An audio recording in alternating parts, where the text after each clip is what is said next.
So as we wrap up this module, I think we'll agree that society has not done a good job generally with regards to addiction in our population.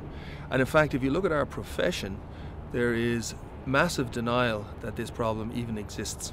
And we have really been remiss in trying to assist colleagues who have a substance use disorder.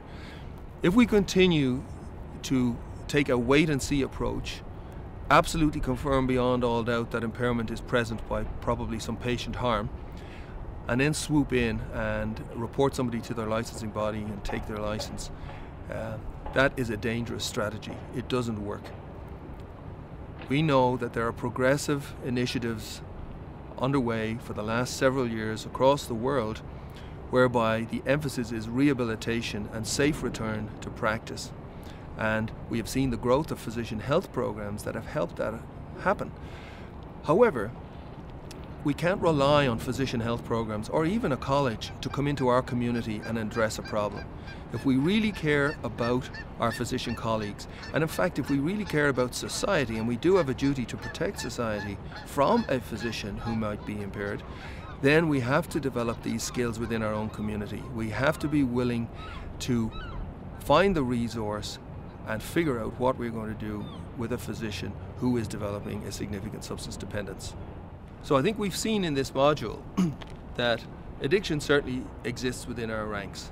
And not only that, if we successfully address the problem, the likelihood is that the outcomes will be very good, which not only is a benefit for the sick physician, but indeed for their patients. However, there are several other things that I hope we have learned or covered off today, and that is we need a greater index of suspicion with regards to this illness.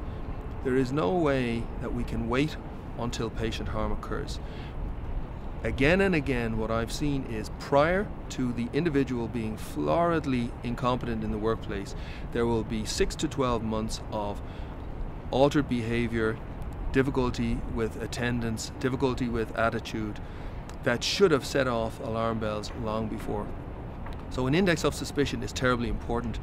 And then finally, I hope what you've also learned is that it will always be unpleasant to think about having that difficult conversation with a colleague.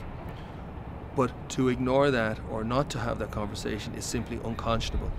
A key message to end today would be the importance of recognizing that waiting for the physician to fix themselves or see the light is not going to happen. Whether you like it or not, it is going to be usually a colleague or a family member who's going to assist the sick physician. I hope that today has given you some idea of how you might approach a colleague who might have a substance dependence, or even more importantly, to know that you're not alone. There are other resources out there, such as addiction medicine physicians in your community or physician health programs.